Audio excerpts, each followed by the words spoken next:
losing my religion. Quote, when you call yourself an Indian or a Muslim or a Christian or a European or anything else, you are being violent. Do you see why it is violent? Because you are separating yourself from the rest of mankind. When you separate yourself by belief, by nationality, by tradition, it breeds violence. So a man who is seeking to understand violence does not belong to any country, to any religion, to any political party or partial system. He is concerned with the total understanding of mankind. End quote. Judeo-Christian. Religion is typically defined as a fundamental set of organized beliefs, practices, and worldviews that relate humanity to spirituality, plus the cause, nature, and purpose of the universe. Thus, everything between A and Z, that is from atheism to Zionism, falls into this categorical definition. Unfortunately, there has been an abuse of what should be one of humanity's highest goals, which is a unifying spirituality and comprehension of the supernatural. Religion has long been a way to consolidate and control people. We can say religion is not the cause of all wars, but men are, especially those who would profit from war.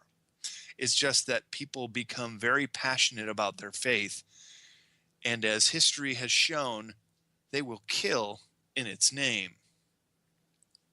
Religion can be, and is supposed to be, a community experience to help one another share faith and awaken to personal spirituality. Sometimes our own spiritual experience is formed within a community of faith. By such reasoning, Buddhism and Taoism would not qualify as religions because at their core, both are philosophies based on self-experience. The study of philosophy, or the love of wisdom, as the ancient Greeks called it, creates and nurtures thoughtful minds. These fertile minds can, as Aristotle suggested, entertain a thought without accepting it as true. Yet, at the very moment when we begin to articulate the divine, it becomes subjective. When viewed responsibly, we realize that religion is not some mystical experience of someone who died long ago and left behind a compelling story. Nor is religion something that sprang up with the sole purpose to help us become better people and find some sort of lasting peace. A religion, that is all organized religions, are human creations, and as such have political and hierarchical aspects generally focused on the goal of trading a sense of peace in exchange for submission to financial or other demands. The question becomes, can organized religion promote enlightenment, or is it inevitably a control mechanism of enslavement? What then is a true religion in its essence, and how can the original teachings be extracted from distorted versions? Why is organized religion on the decline worldwide, and what then might fill the void in its place? Almost all religions try to explain the spiritual unknown. Who are we, and why are we here, and the death experience in an authoritative way, as people fear these two questions the most. By giving the adherent a sense that the unknown is not something to be feared and that death is not final, religion draws people in by pandering to their fears. All organized religion in existence do this to some degree. It is inherent in the concept of religion. There should be no reason to be ominous or fearful, dour and serious when speaking of spirituality. Perhaps a good way to judge a religion is if it can be made fun of by others outside the faith, and its adherents take no offense. Of course, there is always atheism, which is the absence of theism. Atheism is the belief that there was nothing and nothing happened to nothing, and that nothing magically exploded for no reason, creating everything, and then a bunch of everything magically rearranged itself for no reason whatsoever into self-replicating bits, which then turned into dinosaurs. Okay, that is taking a jab at atheists, who are really just using logic and philosophy to form their worldview. An atheist would point out that morality is doing what is right, regardless of what an individual is told. Religion is doing what a believer is told, regardless of what is right. A fundamental shift in priorities. In the last few decades, the number of people in the West who are choosing not to be affiliated with organized religions is on the rise. Some have abandoned organized religions altogether because they believe that such institutions breed hypocrisy and intolerance. Others find it too complicated to follow a structured form of worship that seems out of touch with modern society. There are others who see organized religion as nothing but a superficial middleman between God and people, while others seek a more individualized notion of personal spirituality. The loss of religion is quickly becoming a new world reality, largely because it is slowly manifesting. An AP study in 2009 on American religious life found that 15% of respondents said they had no religion, a steady increase from 14.2% in 2001 and 8.2% in 1990. These numbers are increasing nationwide, with the American Religious Identification Survey finding the numbers of Americans with no religion slowly but steadily rising in every state. In a Pew Research Center poll released in October 2012, 1/5 of the U.S. public and 1/3 of adults under 30 are religiously unaffiliated, the highest percentages ever seen. In the last 5 years alone, the unaffiliated have increased from just over 15% to just under 20% of all U.S. adults.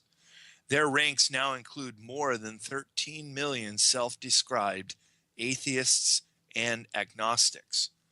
Nearly 6% of the U.S. public are agnostic, as well as nearly 33 million who say they have no particular religious affiliation. That's 14%.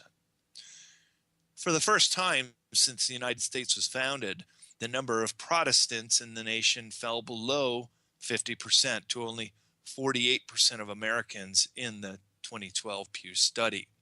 This growing group of Americans is less religious than the public at large on many conventional measures, including frequency of attendance at religious services and the degree of importance they attach to religion in their lives.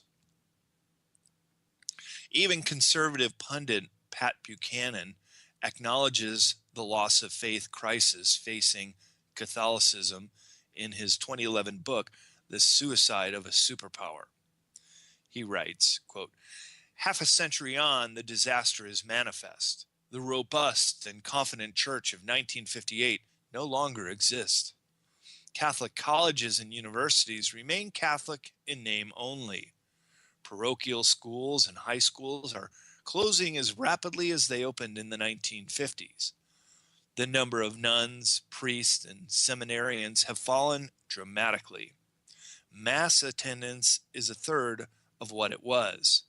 From the former Speaker of the House to the Vice President, Catholic politicians openly support abortion on demand." End quote. Furthermore, churches in the U.S. are shuttering their doors in record numbers, especially after the 2008 financial collapse and the burst of the housing bubble. Foreclosures are now catching up to religious institutions. Like many property owners, Churches across the country took advantage of the property boom by taking out additional loans for building expansions or improvement on faculties, often justified to make room for growing congregations. Now there are fewer people going to church, their loans are defaulting, and churches are facing bankruptcy as donations dwindle and the need for expanded construction missed expectations. According to data from the CoStar Group, 270 churches have been sold after loan default since 2010, 90% of which were a result of foreclosure by a bank. 138 of those were in 2011, which is an annual record. Compare that with 2008, when there were only 24 church sales from default and a handful more from the previous decade. Becoming a secular world. One of the losses that modern society is most keenly aware of is the loss of community that used to be so prevalent in Judeo-Christian culture. Attempting to understand what has eroded our sense of community has led historians to look at the privatization of religious beliefs that occurred in Europe and the USA starting in the late 19th century. They suggest that we began to disregard our neighbors precisely when we ceased to honor our gods as a community.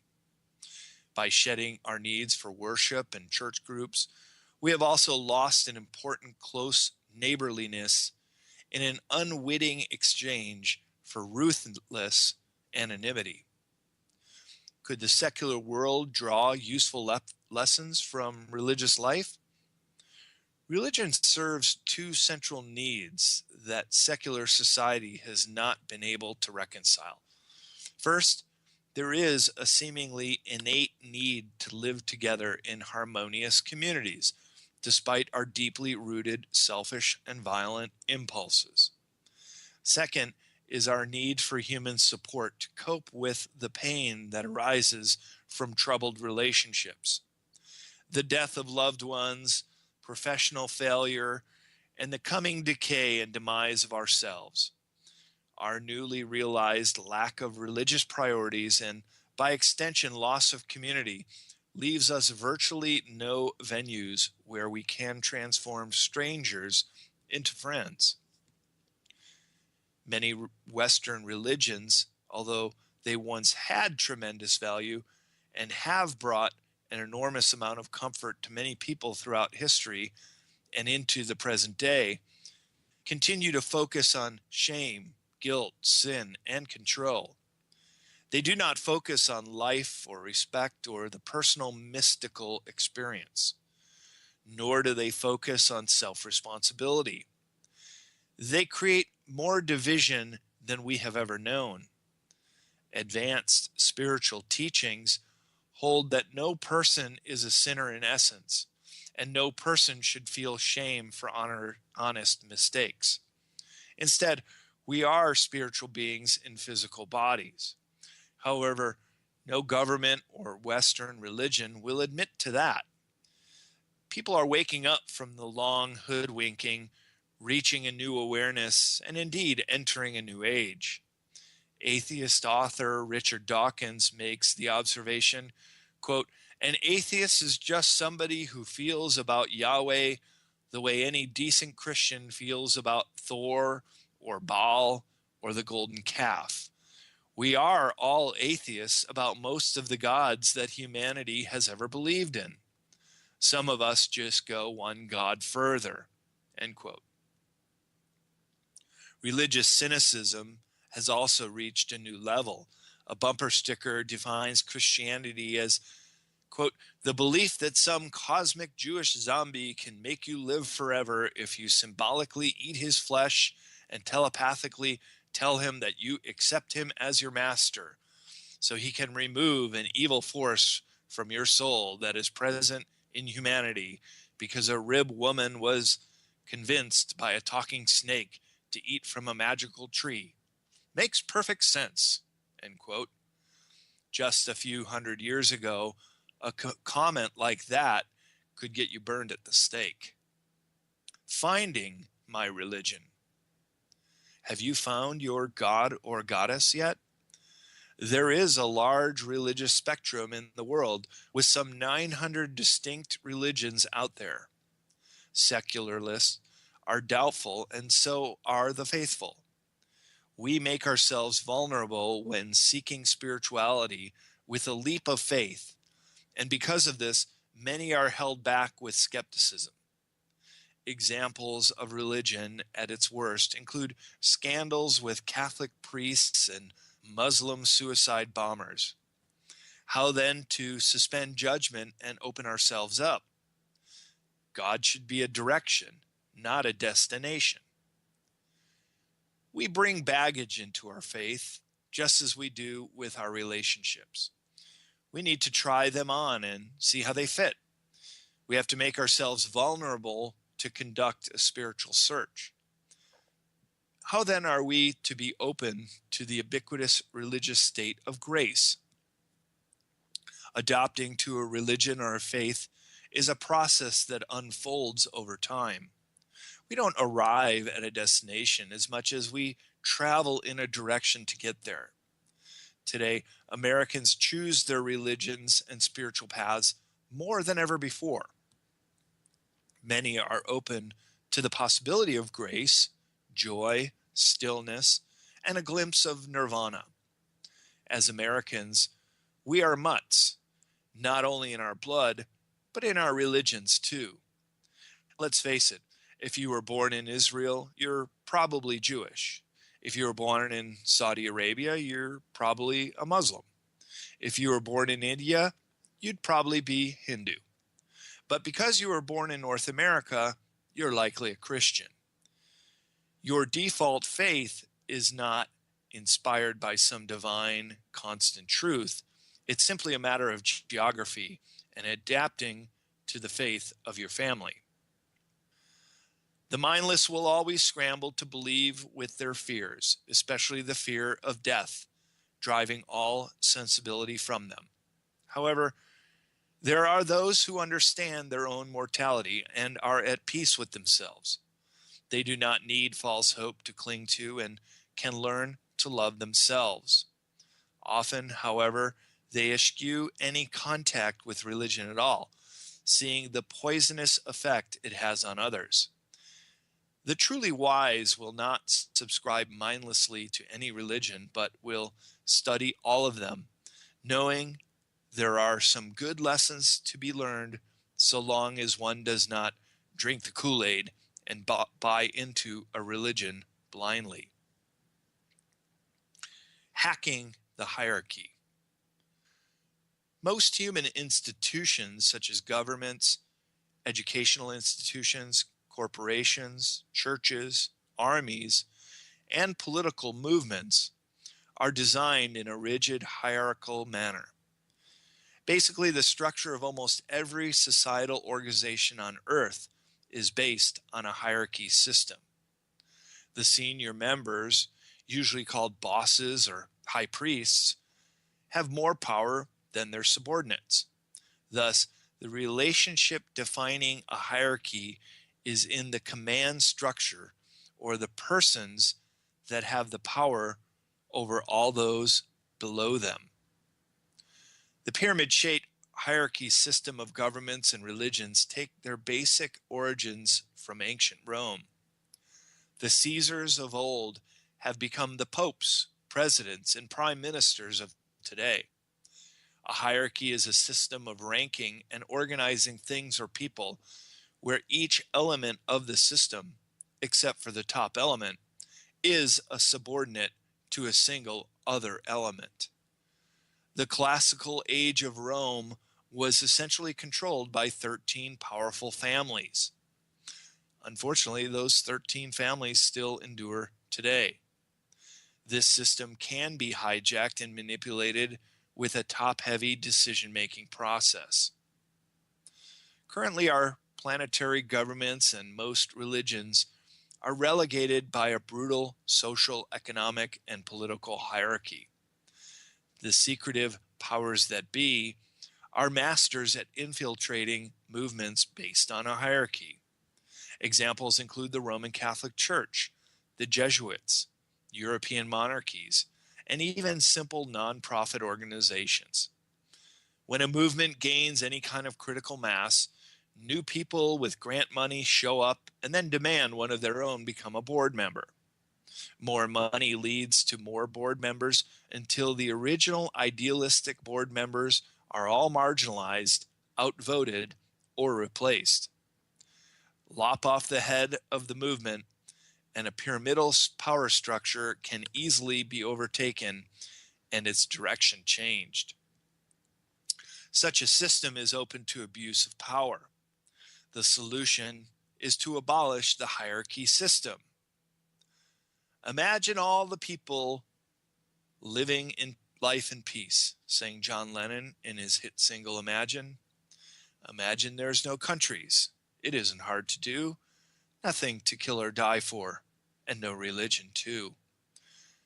John Lennon would hail the end of the hierarchy, wisely identifying the central problem. Catholic means universal. What follows may seem like a denunciation of the Catholic Church, so it must be noted that there are thousands of dedicated Catholic brothers, sisters, and lay workers who continue to volunteer for relief organizations and missions, hospitals, outreach programs, and selflessly assist hundreds of thousands in desperate need. Dedicated Catholics, other Christians, and individual members of all religions are feeding the poor, healing the sick, comforting the homeless, giving shelter to the destitute, giving love and compassion to the addicted and the abandoned, and acting in the interests of hundreds of thousands who have less. Anytime people serve others selflessly, no matter what their spiritual convictions are, it is beneficial to all. And while it is simultaneously true that some Catholics are devoted planetary servants, a very small minority are known pedophiles. The salient point is that anytime there is a rigid hierarchy, such as the Catholic Church, there is the potential for top-heavy abuses by those running the organization.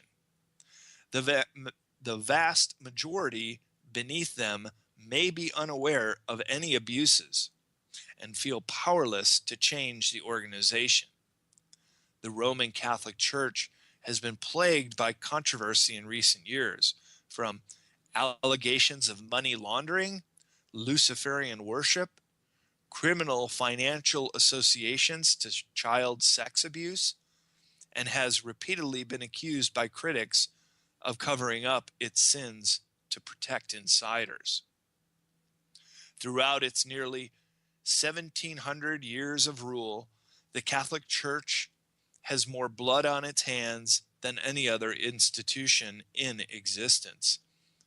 Pope Urban II ordered the killing of over 10 million people during his reign and was on Time magazine's 1976 list of the most evil men in history. During the Inquisition, an entire Cathar village of women and children, numbering 120,000 people, were systematically murdered by Catholic knights in what is known as the Albigensian Crusade. In order to encourage the slave trade, Pope Nicholas V lied that God told him in a dream that it was acceptable for Christians to, quote, buy and sell heathens. Also worthy of note, most practices and rituals of the Catholic Church are not uniquely their own. The farther back we look into the origins of Christianity, the more similarities with pagan religions we find. In 325 CE, Emperor Constantine wanted to unite the Roman Empire, so he simply fused paganism with Christianity to appease both the pagan and Christian communities. Quite literally, the Vatican itself was constructed upon the ruins of an ancient pagan sanctuary in Rome. There is no doubt that organized Christianity has its roots in paganism. In 360 CE, a few decades after Constantine integrated the new faith, the Greek writer Celsus said, quote, "This recent religion, Christianity, is neither new nor strange, as it is merely a pale reflection of earlier pagan beliefs." End quote. Emperor Constantine also changed the Christian holy day to Sunday to correspond with that of the Roman pagan sun god Sol Invictus. Indeed, the resurrection of Jesus was a common pagan myth of the early ages. Over 18 pagan sons of God were said to have resurrected before him. The 5 books of Moses are also known as the Pentateuch, was actually stolen from the Egyptian tarot, which was adored in ancient Egypt from at least 3000 BCE.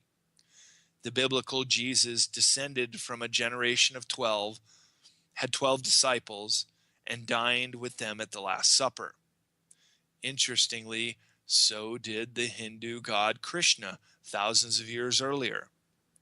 Lastly, the word Amen, uttered after every Christian prayer, has its roots in Egyptian masonry of 3000 BCE as Amun-Ra, which means the hidden one. Skeletons in their closet. Vatican City is the smallest city-state principality in the world. It has its own newspaper, postal service, its own flag, an army of Swiss guards, and its own prison.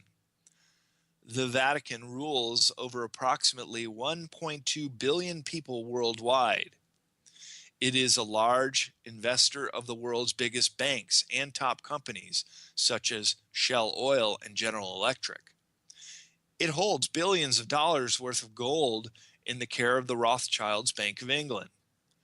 The Catholic Church is the biggest financial power, the largest wealth accumulator, and the biggest property owner on earth.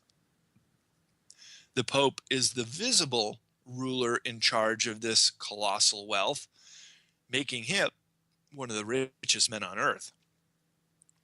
For centuries, the Catholic Church has hoarded wealth and knowledge, and by doing so has denied their flock a basic education, all the while collecting vast sums of money when most people of the world live on $2 a day.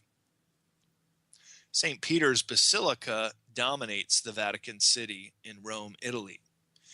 It is the Pope's principal church, and most papal ceremonies take place at St. Peter's due to its size, proximity to the papal residence, and location within the Vatican City walls.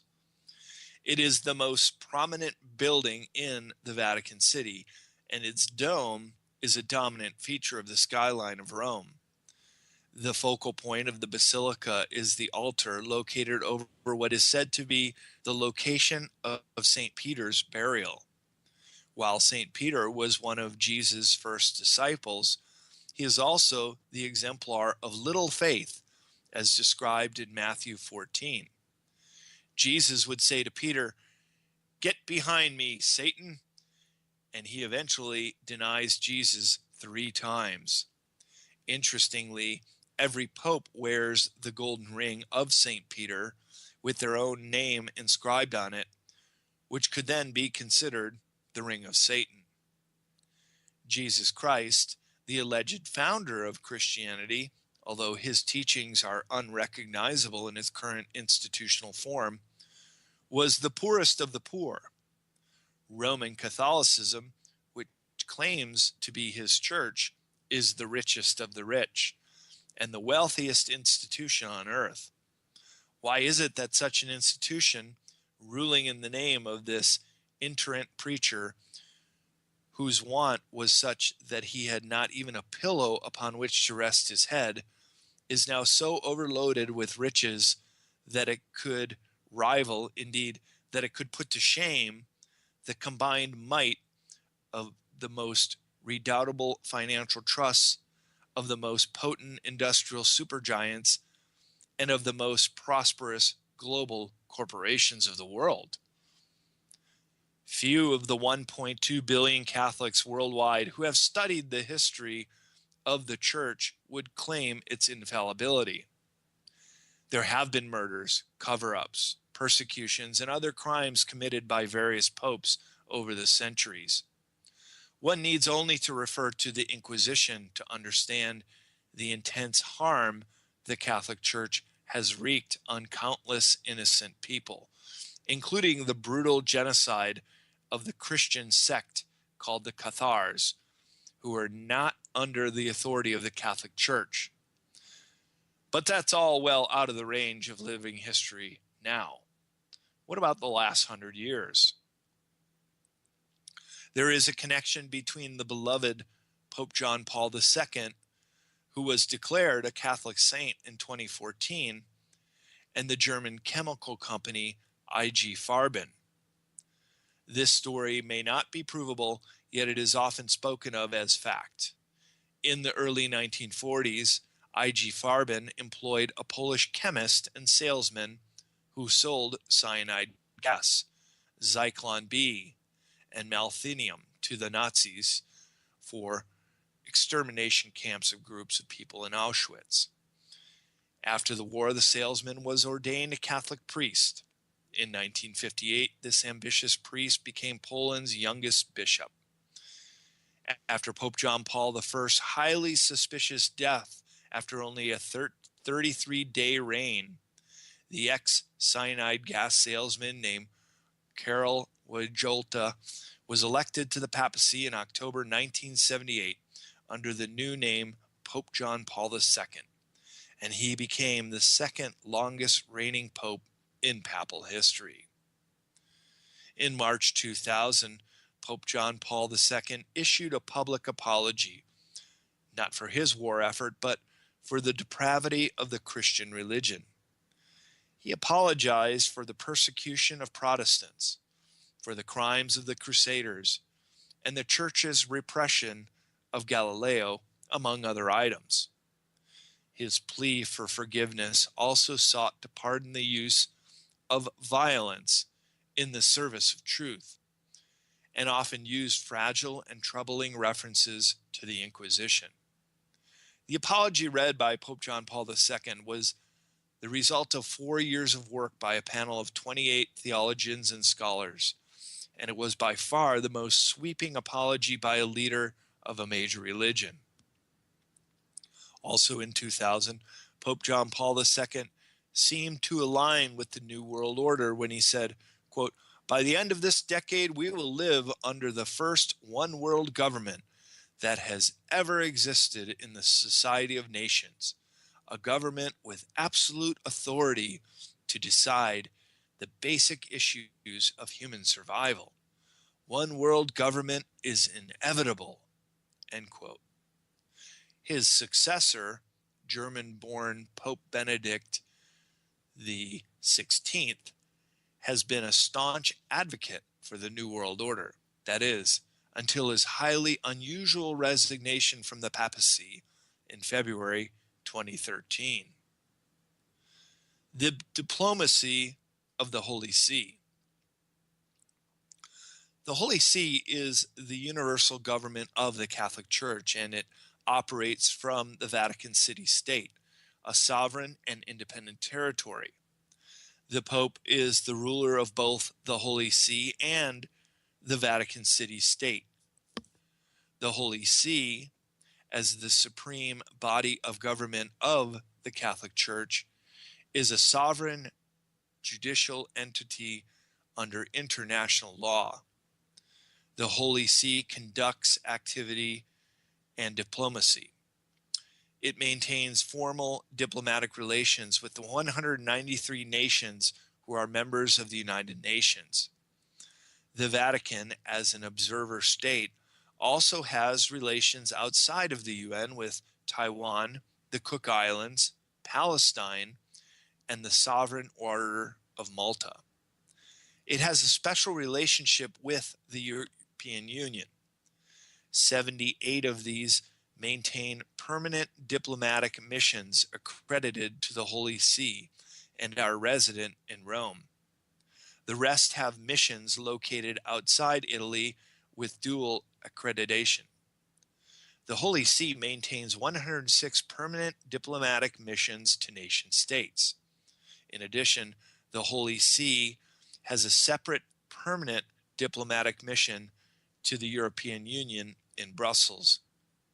The Holy See also maintains relations of a special nature with the Palestinian Liberation Organization, and it has a delegate to the Arab League in Cairo.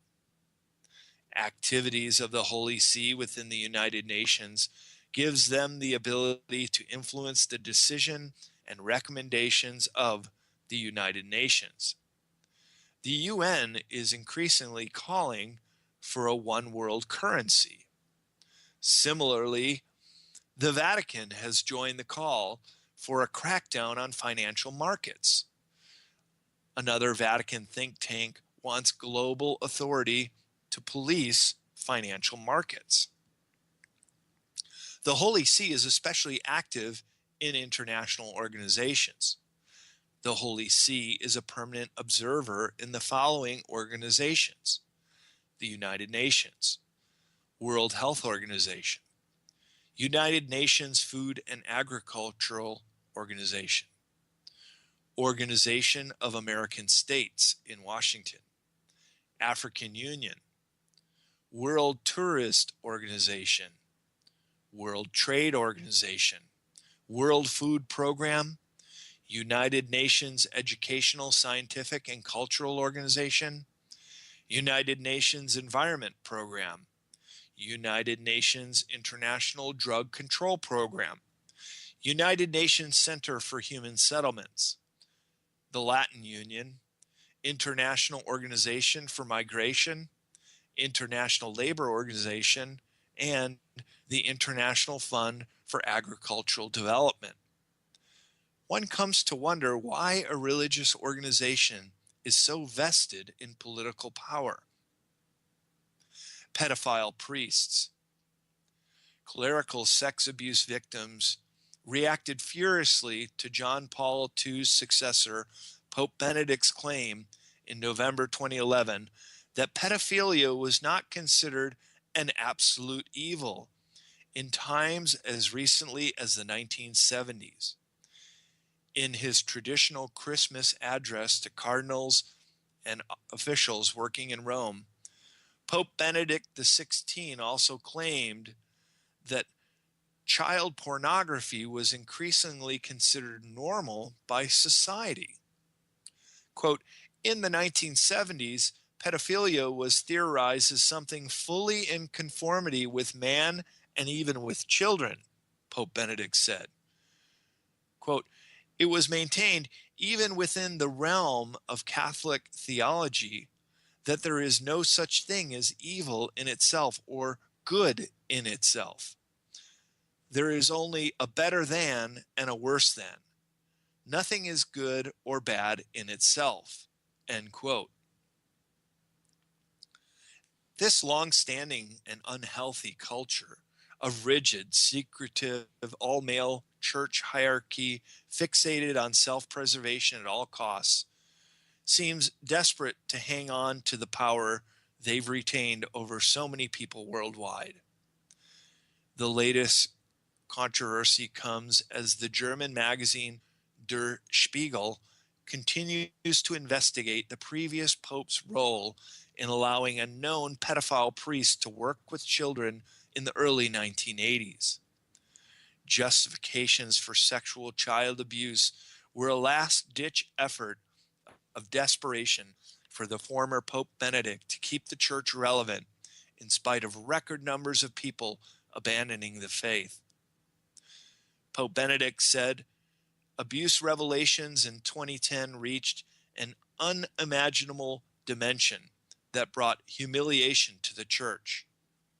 Asking how abuse exploded within the church, the pontiff called on senior clerics to repair as much as possible the injustices that occurred, and to help victims heal through a better presentation of the Christian message. Quote, "We cannot remain silent about the context of these crimes in which these events have come to light," end quote, he said, citing the growth of child pornography that seems in some way to be considered more and more normal by society. The current Pope, Pope Francis, who replaced Pope Benedict XVI, appears to be opening long sealed windows and at last allowing some light to penetrate the official church's rigid darkness. He has called for compassion for gays and their inclusion and noted the church's unbalanced obsession with the issue of abortion.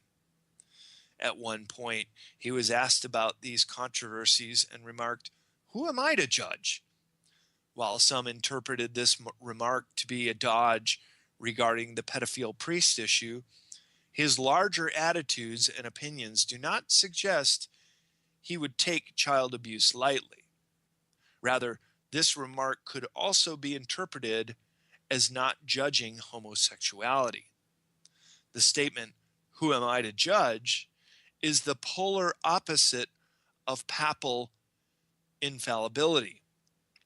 Major newspapers note the sum total of Pope Francis's public statements shows a marked shift from his predecessor, John Paul II, and Benedict XVI's hardline defense of the Church's strict doctrines.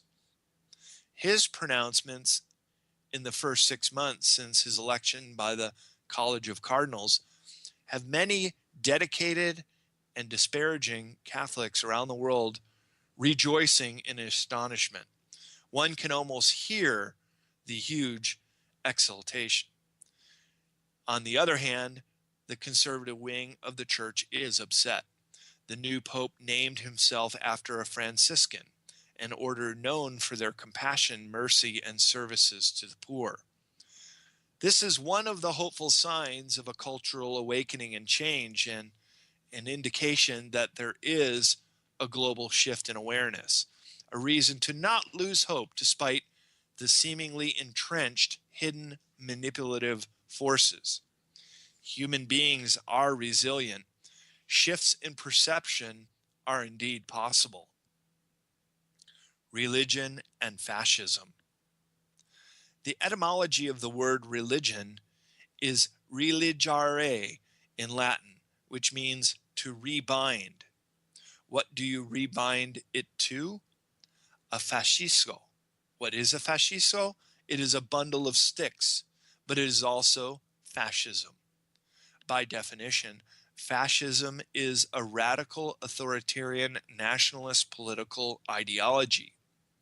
Fascism tends to include a belief in the supremacy of one national or ethnic group, a contempt for democracy, an insistence on obedience to a powerful leader, and a strong demagogic approach. Thomas Paine warned, quote, "Of all the tyrannies that affect mankind, tyranny in religion is the worst," end quote. At its worst, monotheism, as practiced in the Middle Ages, for example, involved singular control over everybody's thoughts. In the Middle Ages, if someone did not believe in the official Catholic doctrine, then that person and their entire family would be tortured until they confessed and then killed, usually in brutal fashion, such as being burned alive. This dark period was called the Inquisition. Some would say the mentality of the Inquisition continues to this day, but rather than a use of overt means, the power brokers of the Illuminati utilize subversive means. Rather than physical torture, mental torture is employed. Not only are the elite controllers' goal to subvert and control organized religion in this modern age, but also our democratic and social systems. They seized the control of the media, the banking industry, and by extension, the money supply. They systematically took over our democratic systems through bribery, murder, and propaganda until it has become a hidden fascist system that is controlled by members of a seemingly invisible group. Evil is, on one level, simply a cultural construct. The Eastern Islanders believed that stealing, if successful, was virtuous. This was probably a social mechanism for redistributing scarce resources on a small island. However, some evils such as war, genocide, and terrorism, to name a few, are instantly recognizable as such. The issue of why an omniscient, all-powerful God would permit such horrors is one of the most difficult and obvious religious questions. The author Alexander Romanov, a self-proclaimed descendant of the Tsar of Russia and former Illuminati Grand Master, claims he is fighting the old world order. This includes the Rockefellers and the House of Rothschilds, who control the world's monetary system. He has made many controversial statements, but none as inflammatory as what follows. He firmly connects fascism with the three largest Western religions. Romanov claims to reveal a 1,000-year-old Illuminati secret. He states, quote, "The Abrahamic God, the God of the Jews, the God of the Christians, and the God of the Muslim, Allah, God and Yahweh, through their three books, the Torah, the Bible, and the Quran, that God is not God at all. Instead, that God is actually Satan. That is shown in my book, 666, and mathematically proven in my book, The Sixth Dimension. The Quran, the Bible, and the Torah is nothing more than lies, ancient lies, and these people who believe in these books from 2,000 years ago are deluded and brainwashed and manipulated for the purpose of being controlled by the old world order," end quote. The outspoken Romanov also stated, quote, "The great secret that the Illuminati are keeping is that the Abrahamic God is, in fact, Satan. We have known this for thousands of years, ever since the ancient Gnostics, that the God of the ancient Jews, the Christians, and the Muslims is none other than your devil. However, the real secret for 14,000 years that the Illuminati have kept protected is evidence with incontrovertible proof the existence of a technologically advanced pre-flood civilization. I'm talking about Atlantis. They were on par with our own technology, and this was completely erased from our history," end quote. In God we trust. In order to better plan for the future of our world, we first have to understand the history of our world, including the history of religion and other cultures. Much of the ancient wisdom has been lost or forgotten, and civilization has deteriorated into a primitive state. The ancient Greeks showed early signs of becoming aware again, and they are known to have developed philosophy, alchemy, and mathematics. Although the alchemists' fundamental goal of elemental transmutation was flawed, on a deeper level, the work of alchemy also represents the transformation of the soul. They articulated pi, the Fibonacci sequence, and the golden mean ratio. Following the Greeks came the dawning of the Western religions of today. The religions of Judaism, Christianity, and Islam were based on earlier understandings and writings. Ultimately, every religion spawned from a more conscious understanding. So we cannot discredit these religions. We merely have to date them back further. Fast forward to the modern day. More or less, every religion has three things in common. One, all are human-made, literally. Two, justified in an attempt to tame the lower animal nature of humans.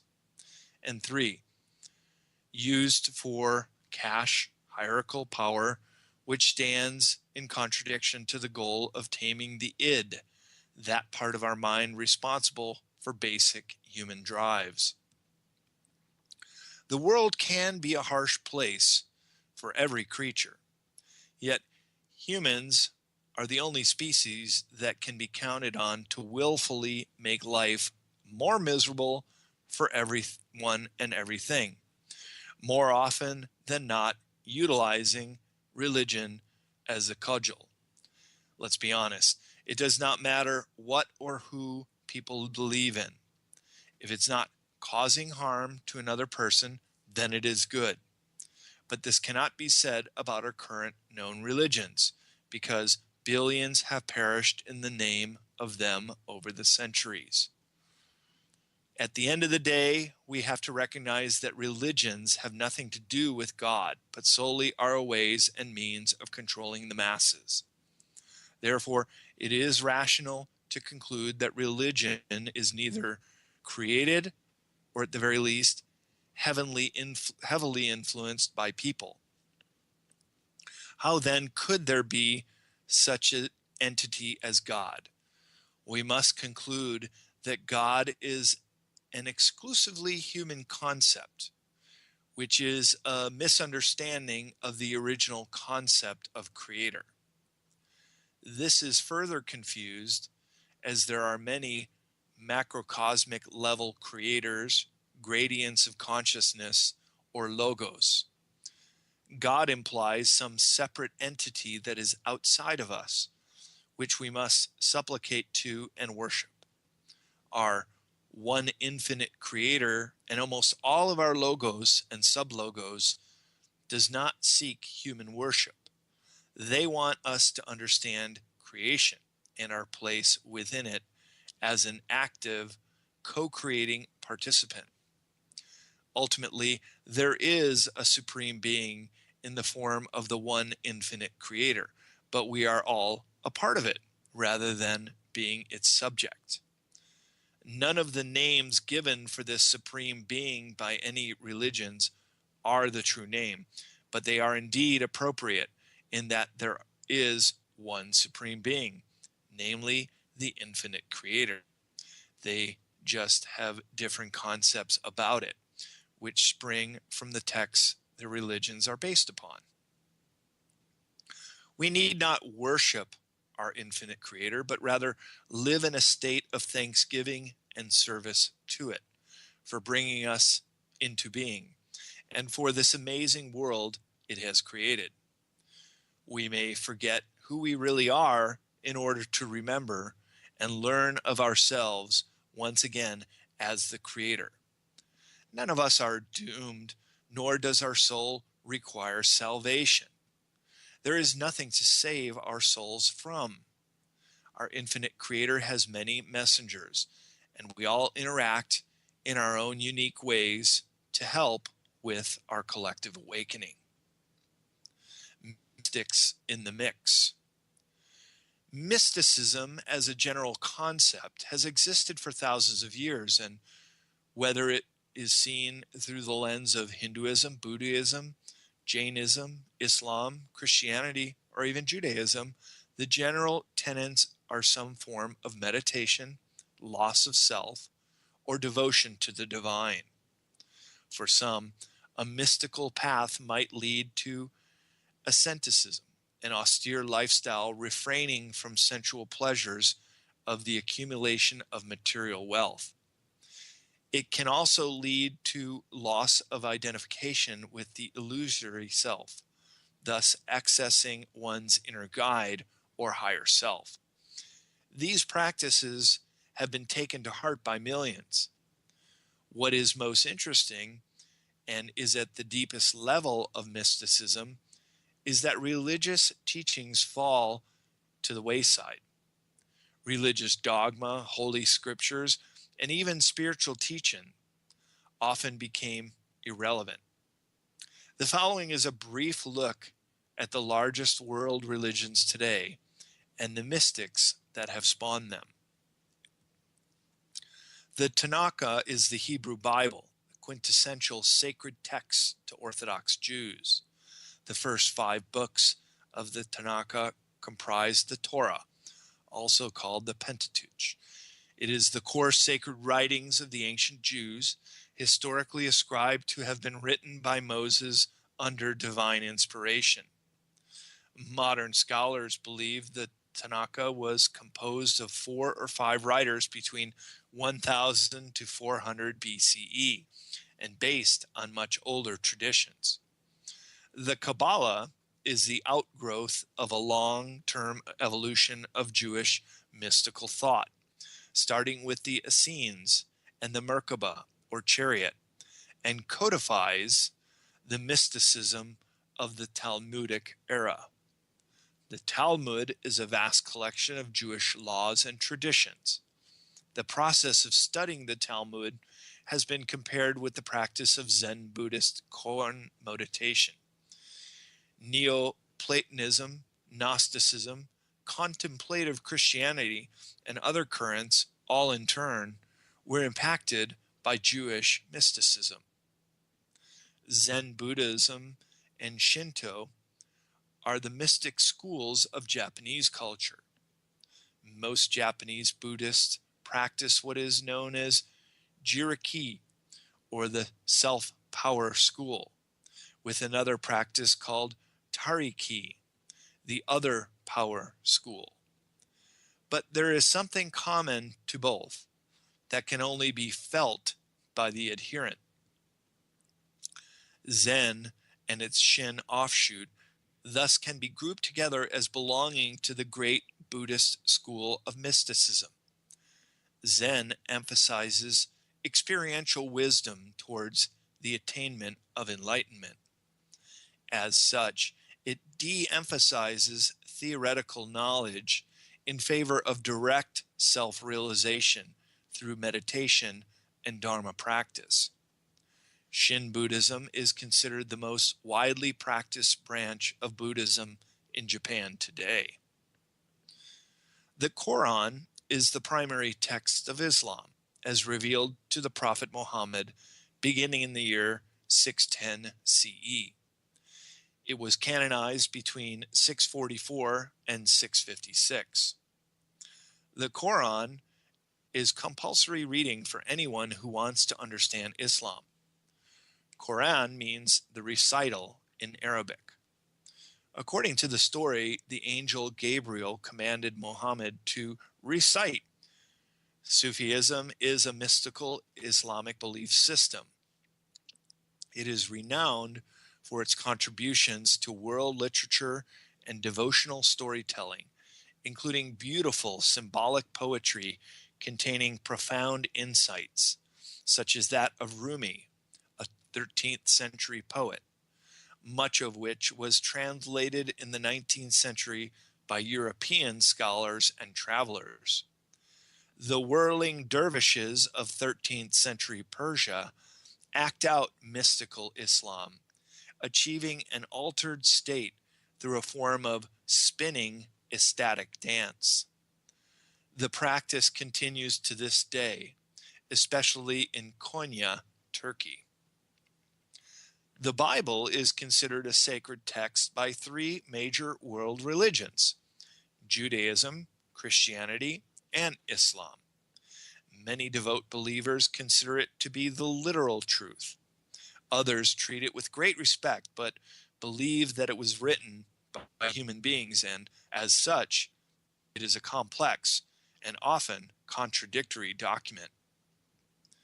When people talk about what the Bible says, we should remember the good book is a collection, a collaboration, and not an oration. The Bible embodies many books written by multiple authors in 3 languages: Hebrew, Greek, and Aramaic. It has multiple interpretations and has been rewritten many times by the Romans and many others. The New Testament was composed by a variety of writers between 60 and 110 CE, including the mystic St. John's prophetic revelation of the Apocalypse. The contents of the New Testament were formalized by Athanasius of Alexandria in 367 CE and finally canonized in 382 CE. Jesus of Nazareth was a teacher, a rabbi, and is thought of as a mystic, as described in the New Testament. He incorporated the entire Old Testament law into two new commandments: to love God with all one's heart, soul, and mind, and to love one's neighbor as oneself. Some believe he was a vegetarian, except for eating fish, vowed poverty but did not spiritualize it, treated women as equals, was a pacifist, believed animals had souls, alluded to the idea of karma and reincarnation, practiced unconditional love, and taught that self-forgiveness, and by natural extension, forgiveness of others, is the best medicine. Many other Christian mystics would follow in the centuries after Jesus. The blank historical record of his years on earth between the age of 12 when he taught in the temple and 30 when he began his ministry in Palestine are said by some researchers to be a time when he traveled to Greece and throughout the Middle East on his way to India, where he absorbed the teachings of Buddhism and Hinduism. Christian mysticism is a path towards Christ based on an alternative interpretation of his teachings, which he called upon followers to value only what is lasting rather than lay up for yourselves treasures on earth. St. Francis of Assisi, Italy, did just that, and he was the founder of the Franciscan order of monks. Francis was famous for his unfaltering devotion to serve the poor, his communing with animals, and his disdain for Bible study altogether. St. Teresa of Avila, Spain, had a revelation from God in 1577, that of a crystal globe in the shape of a castle containing 7 mansions. Her interpretation of that vision describes the journey of faith through 7 stages, ending in union with God. St. Teresa was also witnessed levitating. There were many other monks, clergy, and Christians who had mystical visions over the last 2,000 years, but far too many to mention here. It was becoming more and more obvious that early Christianity was a wide spectrum of sects, the record of which was subsequently forgotten or suppressed by the Catholic Church and other authorities. Early Christians delved into prophecy, visions, and the gnosis. This is the understanding as a gift of the Holy Spirit that enables us to know Christ through meditating on the scriptures and on the cross of Christ. The Gnostics had deep connections with ancient mystery religions, Pythagoreanism, Hinduism, and other ancient beliefs. This understanding of gnosis is not the same as that developed by the Gnostics. They focused on esoteric knowledge that is available only to a few people, but that presumably allowed them to become free from the evil world. Esoteric religions. In some esoteric religions, initiated neophytes gain secret knowledge and thus gain special status. Their teachers are called adepts. The ancient meaning of neophyte is planted anew or reborn. A higher initiation is, in its essence, a promotion that inspires loyalty and the desire to move up to the next rung on the ladder. Initiation is a means of rewarding ambitious students who can be trusted after they have taken a vow of loyalty. The higher the degree of attainment in the hierarchy, the fewer members there are who can process the degree. As such, Most members never proceed to the highest levels, never learn the real secret purpose of the group. Undesirable effects of secret religions and their aura of mystery have sometimes given them the reputation of being abnormal associations, or at the very least, strange groups of people. The holy science, the ancient science based on the workings of the solar system, essentially the science of as above, so below, enables adherents to develop wisdom and enlightenment far beyond what the world's major religions have to offer.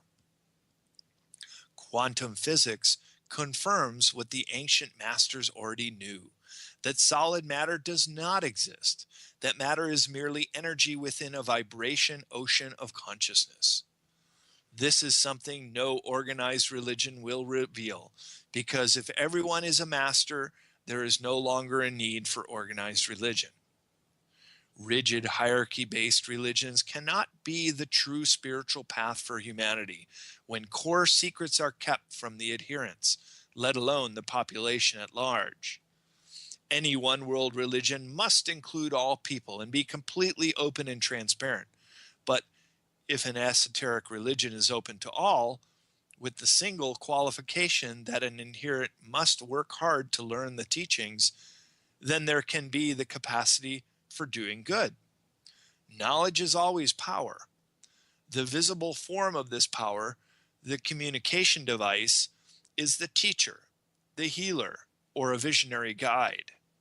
Then the value to the human species is immeasurably great, and the record of its presence stands out everywhere in ancient mythology, mystical and esoteric traditions included. The indigenous love and inclusiveness of equal status in primitive tribes is what humanity will eventually seek once again. We'll come back full circle to discover what we have always known. Despite the picture of primitive cavemen, perhaps before people were forced to live off the land after the last pole shift, our ancient ancestors were very wise. They knew that everything in the universe could be measured on a geometric scale. This pattern of creation is called the flower of life. It is a simple pattern of circles that can be found in nearly all advanced cultures around the world. Sacred geometry within the pattern of the flower of life is the original, perfect geometric symmetry that created the universe. The flower of life is the basic pattern and the root of all mathematical proportions, particle physics, light, the Platonic solids, and the source of all energy patterns. Knowledge of this simple pattern originates from the legacy of an earlier epoch of civilizations that understood the flower of life and other advanced geometric concepts of the universe that are only fully being understood today. Precession of the equinoxes. Another popular theme found around the world is the concept of the precession of the equinoxes. For some inexplicable reason and at some unknown date, it seems that certain archaic myths from all over the world were co-opted because, according to author Graham Hancock, no other word will really do. Certain archaic myths were co-opted to serve as vehicles for a body of complex technical data concerning the precession of the equinoxes. This astronomical shifting is due to the error in Earth's spin that produces the wobble at our polar point that gives us the 25,920 year precession of the equinoxes. The Earth shifts only 1 degree every 72 years, barely discernible in a human's lifetime. The shifting of the sun through each of the signs of the zodiac determine world ages, each numbering 2,160 years, and multiplied by 12 adds up to 25,920 years. Ancient Egyptian, Mayan, East Indian, and Sumerian civilizations had a developed and highly advanced knowledge of time and knew about the precession of the equinoxes. In Hindu philosophy, a yuga is the name of an epoch or era within a cycle of 4 ages. Hindus knew about the long count of time, far beyond the perception of how the constellations change in one lifetime. In the precession of the equinox, there is each a period of sleeping and awakening. For the last few thousand years, we have been in a deep sleep, and we are now entering the yuga of awakening. Each of the 12 ages, or each of the zodiac signs, brings a world era, or twilight of the gods. During the changing of these eras, great structures collapse, and pillars that supported the great fabric topple, and these ages are characterized with floods and cataclysms that herald the shaping of each new world. According to Hancock, this information could only have been a deliberate effort delivered by the gods to all the cultures around the world and toward the ushering in of a new golden age. This corresponds to a 26,000-year upgrade of technology and the entrance of a new era. At the last shift, Neanderthals, saber-toothed tigers, and woolly mammoths died off. Tools were invented, and the human experience moved into a new era. Could the next one about now be arriving? A shift in time, space, matter, energy, and biology as we know it? And will religion survive? Can religion survive with ET knowledge? Questioning whether humans are alone in the universe is nothing new. The notion that there might be other inhabited solar planets can be traced back as far as the Neapolitan Giordano Bruno, who in 1584, in his book De Infinito Universo e Mundi, meaning Concerning the Infinite Universe and Worlds, declared that innumerable suns exist. Innumerable earths revolve around these suns. Living beings inhabit these worlds. These simple statements that we are now take for granted nearly cost him his life. Bruno had to escape from his native Italy to avoid facing the Inquisition, intent on suppressing his heretical viewpoints. The challenge to current theories of evolution and our place in creation would have to rank as one of the key reasons a UFO cover-up is being supported by the control group. Religious leaders realize UFO disclosure would seriously endanger organized religion, already on its knees. On several occasions, U.S. intelligence outlets have leaked information that the aliens are our creators, and they have tied this into the abduction reports. They have even hinted that Jesus was a creation of the aliens and that the aliens provided them some sort of proof that could be shown to the public. If true, disclosure of these revelations would come and cause many dilemmas. Most religious groups believe that humankind was a special creation of God. To present the public with proof that humans are nothing more than an alien science fair project would be devastating to our faith, to say nothing of our core self-image. Judeo-Christian religious concepts influence much of the framework that form the basis of American society. Disclosure of the ET reality would affect most sectors of the Christian community. Some Christians are waiting for the second boldly coming of Jesus Christ. The Jews are waiting for the Messiah. The bewildering appearance of aliens instead would hardly be viewed as a positive phenomenon. In 1994, a questionnaire was sent to 1,000 priests, ministers, and rabbis about the impact of an ET presence on religion. One question dealt specifically with how religion would react if ETs were to proclaim responsibility for producing human life. In response, 28% replied that they believed or believed strongly that it would create a religious crisis. That 28% of the American population would add up to over 82 million people in crisis.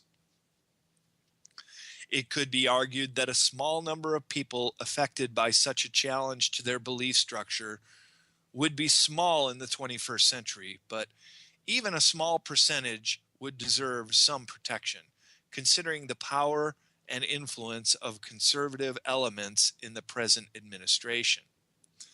Moreover, religious beliefs often influence those who control or gather intelligence on the subject. It is said that inside the CIA, fundamentalist Christian agents believed that remote viewing was a satanic practice, and they helped put an end to the research. Ted Peters, a professor of systematic theology at the Pacific Lutheran Theological Seminary in California, considered what might happen to the world's religions in the event of an extraterrestrial intelligence disclosure. Conventional wisdom suggests that terrestrial religion would collapse if the existence of an extraterrestrial intelligence were confirmed. Peters took the opposing view. Quote, because our religious traditions formulated the key beliefs within an ancient worldview now out of date, would shocking new knowledge dislodge our pre-modern dogmas? Are religious believers earth-centric so that contact with ET would decenter and marginalize our sense of self-importance?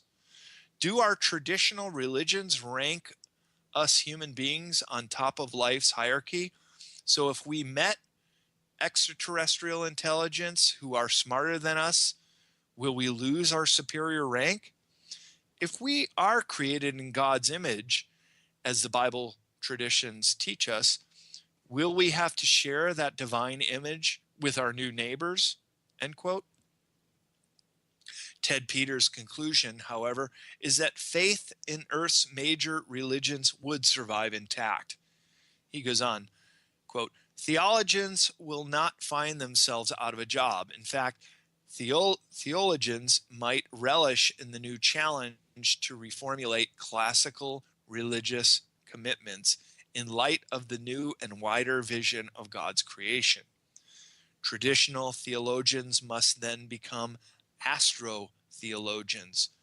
What I forecast is this: contact with extraterrestrial intelligence will expand the existing religious vision that all of creation, including the 13.7 billion year history of the universe, replete with all of God's creatures, is the gift of a loving and gracious God, end quote, he speculated. All is one. The father of quantum mechanics and particle wave theory, Edwin Schrödinger, said over a century ago that the total number of minds in the universe is one. He implied that human consciousness is a singularity, a phasing within all beings. And this is also the heart of the compassion of the Buddha, the oneness of spirit in all religions, as well as the essence of Native American traditions. A Native American prayer continues to ring true in this modern age, symbolizing humanistic harmony and our oneness with nature. Quote, Great Spirit, whose voice I hear in the winds, and whose breath gives life to all in the world, hear me. I am small and I am weak, and I need your strength and your wisdom. Let me walk in beauty, and let my eyes ever behold the red and purple sunsets that you have created with me. Make my hands respect the things that you have made, and my ears sharp to hear your words and your voice. Let me learn the lessons that you have hidden under every rock and leaf. I seek strength, not to be greater than my brother, but to fight my greatest enemy, myself. Make me always ready to come to you with clean hands and straight eyes, so that when my life fades as the fading sunset, my spirit can come to you without shame. Amen. End quote. The spiritual implications of one individual consciousness, that which is connected to the one infinite creator, is the oneness in us all. The true notion of an individual consciousness must emanate from a single source. The true nature of a conscious mind is a singularity, yet we have a free will, which seems to be a contradiction. Perhaps free will is the free choice we have to which inner voice we listen to. The small ego voice of a separated self, or the voice of the larger universal oneself. The etheric, astral consciousness realm, spoken of by all the mystics, teaches consistently that the true self is one. That is, we are all one mind, appearing in many forms throughout the cosmos. The one mind is the content. Multiple beings of all shapes and sizes are the forms, the carriers or communicators of content. This awareness will allow a universal consciousness or collective understanding of humanity, and this will truly transform the lives of all people on the planet. When science marries spirituality, we will enter a new dawn. After all, the only universal language is in the abstract form of mathematics.